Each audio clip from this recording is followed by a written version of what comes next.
shut up and listen. Use your ears. Oh! Come on, come on, come on. We're almost there. Oh, okay. Oh, 0 to 100 in seconds. This is a tiny little car. Unbelievable. Insane amount of practicality in the back. Honestly, so clever. That is some crazy acceleration, bro. Oh, I've hit the roof. You've gained high roof. The 2025 Honda HR-V is very, very different from before. In fact, I think it is way better. Everything about this has been changed. You've got new looks, you've got revised interior, and some of the, frankly, strangest yet best practicality I've ever seen in a small car. It's truly mind-blowing. And the way it drives, almost everything under the skin has been tuned, played with, and it is so different from before. Not to mention, it's way cheaper. It is way cheaper as well. So they've reduced the price and it is better in almost every way. Now, Honda have sponsored us to talk about the Honda HR-V, but as you guys know, we only ever work with manufacturers that let us say whatever the hell we want to. We could have done a torture test, we could have driven it out to a winery, but instead I was actually quite shocked when I picked it up with how well it now drives. So today we're going to take you for a full tour of the updated, the facelifted Honda HR-V. I'll tell you everything that's changed, but of course I will also tell you things that I don't love about it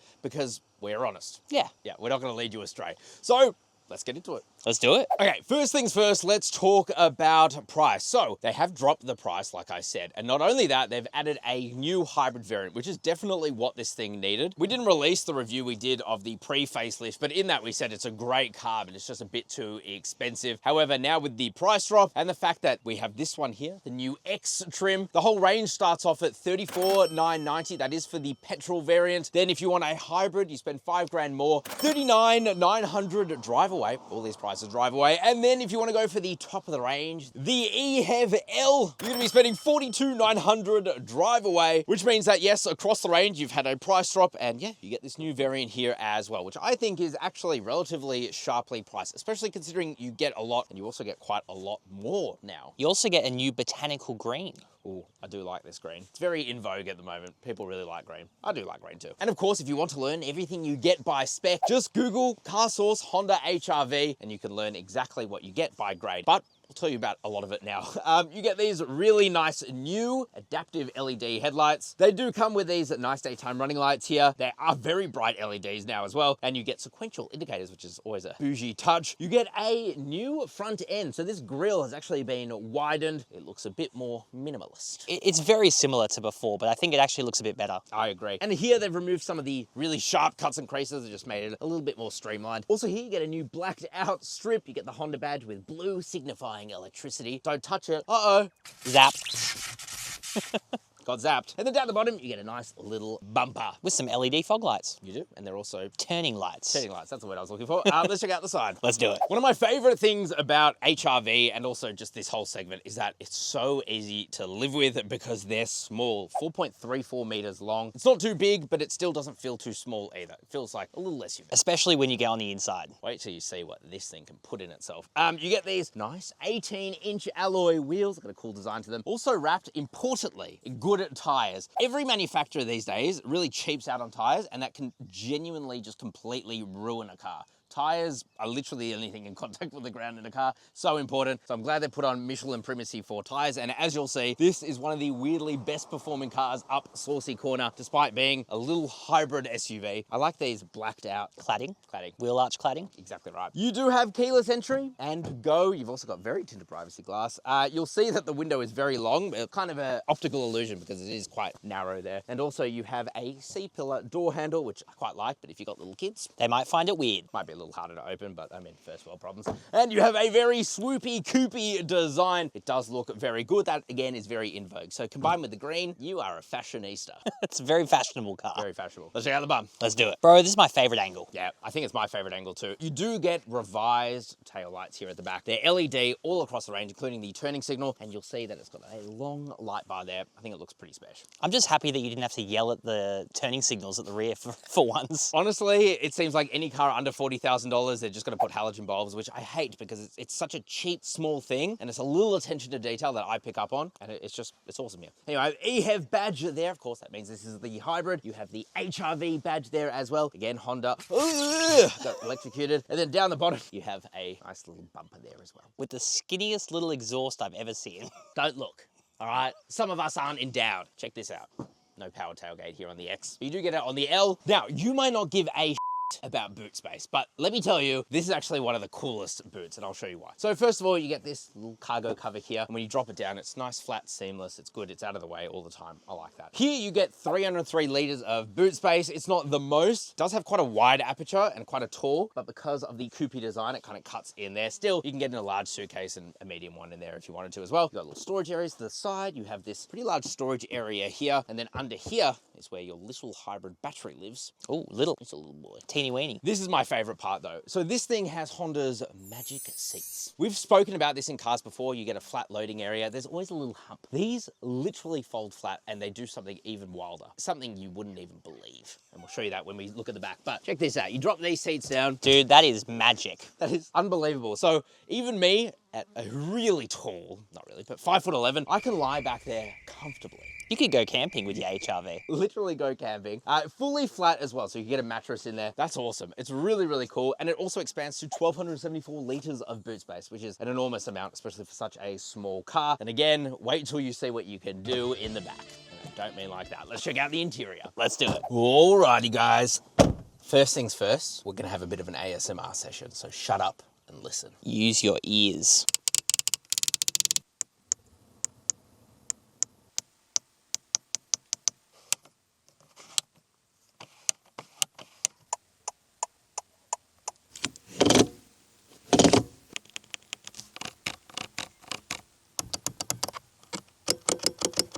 So yeah, what I wanted to point out there was just how unbelievably good it feels in here. Like everything you touch, it has such a solid feel to it. There are some things I don't love. It's got scratchy plastic in some places, but for a small SUV, it's still soft here and here. You often don't see that. I was just in a $60,000 competitor and that was all scratchy materials all through there. So yeah, it's really, really nice in here. Down to the buttons, they just feel absolutely incredible. And this smart design as well. So one of the things I love is you get in here and it's genuinely refreshing because you know where everything is. It all just makes sense. And I think a lot of cars are going the opposite way, where everything is being relegated to the infotainment display or trying to innovate in different ways. This is just like, it's where you expect it to be. Can I just say, like some new cars, they honestly feel a bit overloading to get into. 100%. Like a neurological overload. This honestly feels calming. Down to the shifter, right? Like, okay, it's a long boy, it sticks out, but it's easy. It's exactly what you expect. There is a B button, so if you've never driven a hybrid before, that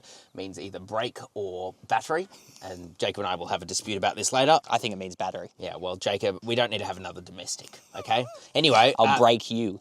It essentially is extra regen, but again, we'll come back to that. Still, everything is where you would expect it to be. So what is new? Well, it's actually this center console here. So now you get a storage area up here that's been perfectly designed apparently for a mobile phone, and it does fit my large iPhone. And you've also got a storage space down the bottom here. A shame that it doesn't come with a wireless charger, especially considering it has wireless Apple CarPlay and Android Auto. And I also would say some rubber mats wouldn't go astray just because things rattle around in there. Maybe that's an AliExpress special you could get. Yeah, so those are minor complaints there. You do get a new USB-C fast charger. You've also got a USB-A port there too. You get a bunch of gloss black plastic here, which is fine. It's a little bit smudgy, but whatever. At least it's a small portion of it. And then there are some of my favorite features. The air conditioning vents. Yes, weird, I know, but again, smart design. So you can have them blowing out normally, or you can flick the switch up. That sounds amazing. And now you get an upwards flow of air. So if you don't want it directly in your face, but you still want some air, which a lot of people do. In fact, Jacob, I'm pretty sure your partner Rosie lifted the air vents up like that. Yeah, I should have told her. She could have just flicked the switch. Just flick the bloody switch. Awesome. Just small little design like that I really, really like. And you also get heated seats with the best sounding buttons It's so satisfying. So here you get a 9-inch infotainment display. I like that it's got a special coating to it that allows you to see it from pretty much any angle. It's an anti-glare coating. It is very, very snappy indeed. Very, very fast. You've got built-in navigation. You've also, like I said, got wireless Apple CarPlay and Android Auto. You also get a backup camera. No 360 camera, but I wouldn't really expect it at this price point. That's totally fine. And like I said, it's super duper snappy. Then up in front of you, you get a 7-inch display that shows, honestly, plenty of information. You could change through a bunch of different menus as well. You've still got an analog speedo, by the way. Very nice steering wheel. This leather steering wheel feels so good to hold. On the left-hand side, you have your media controls and to control the digital display in front of you. And on the right-hand side, you have your adaptive cruise control controls, including your new traffic jam assist. We'll come back to that too. Couple of cup holders here, and they are perfectly sized. I don't know how else to describe them. They just are. They fit in little coffee cups, big coffee cups, and cans. So Everything you need. everything you need. You've got your drive mode selector here. You've also got a hill descent control. Now, the reason I laugh is because not only is it hill descent control, where it keeps you at a nice slow speed downhill, but it's almost got an off-road cruise control because you can actually change the speed between 3 kilometers to 20 kilometers an hour. That's honestly impressive.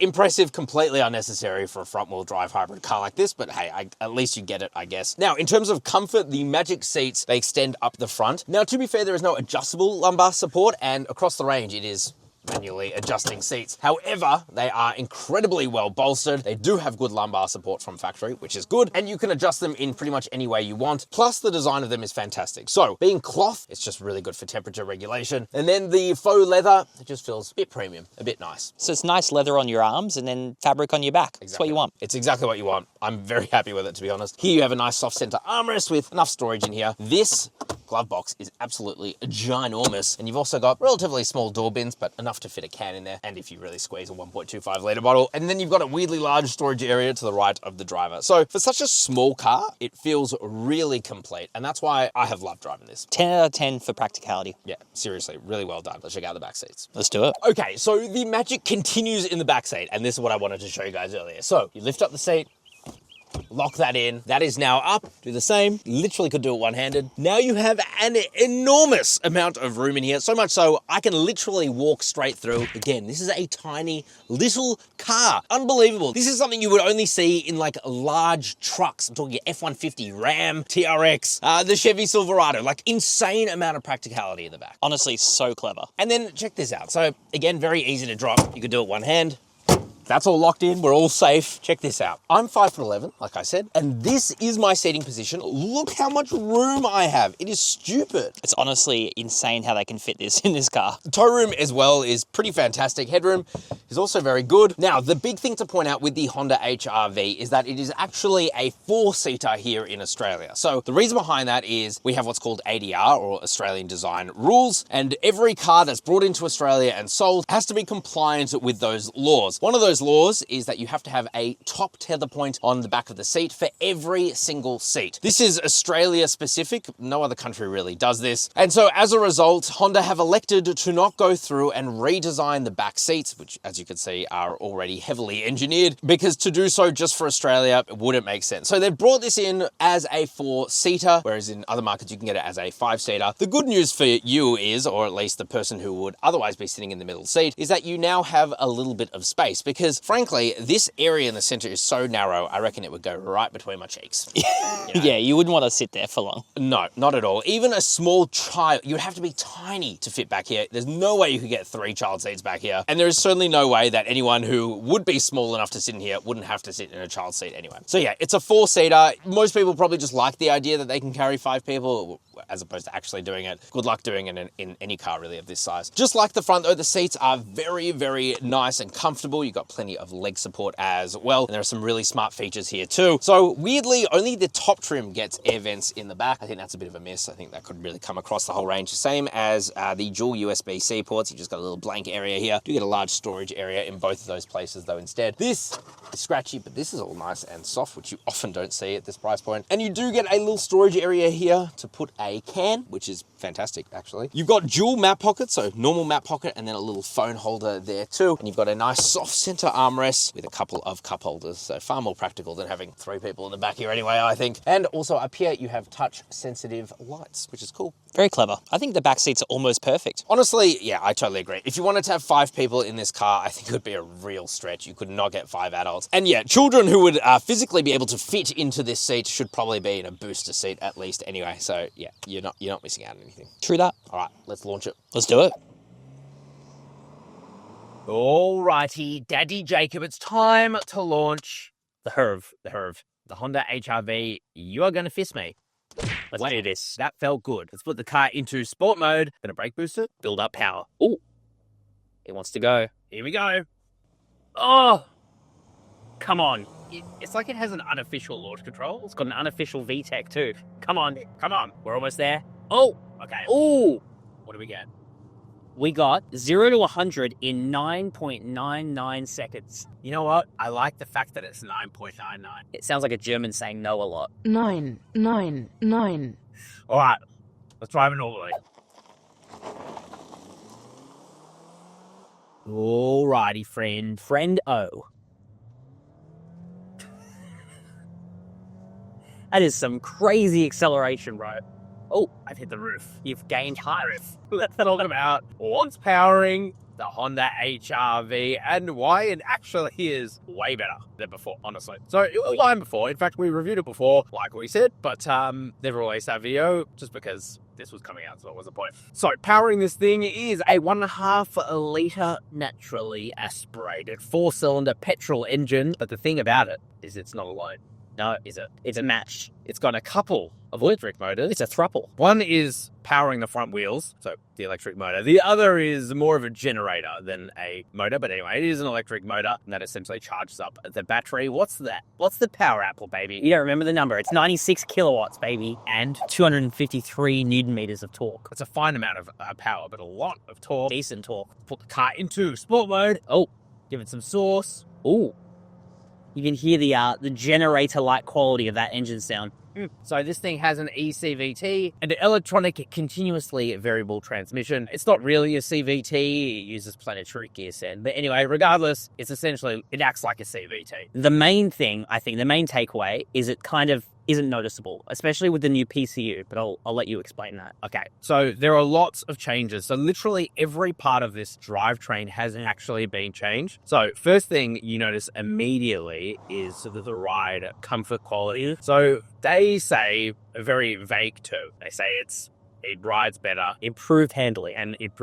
But the thing is that it does actually ride so well. So both the primary ride and the secondary ride, yeah. So when you actually activate the suspension with the primary ride, it's fantastic. And then when you're just on terrible surfaces like this, the secondary ride, it's also really good as well. Turning a corner, it doesn't really body roll either, even though you are quite high up, almost imperceptible. That's very impressive. Actually, if we put the car to B, we can actually change the regen. Guys, can you tell me, does B stand for brake or battery? I need to know. I think it's brake. The other thing is handling as well. So they've changed the handling tune of this. Yeah, when you turn the steering wheel, HR-V turns. Wow, this thing is not, it's not slow. They've also updated the steering, right? Yeah, exactly right. There's another thing that they've done as well, which is one of my favorite things, which is the sound deadening. So you get acoustic glass here from the middle spec up, but more importantly, they've just added more sound deadening materials around the cars. For example, like in the doors, so it's just quieter in here. And there's one big other change. It's the adaptive cruise control. So now they have traffic jam assist. So it'll bring you to a stop and go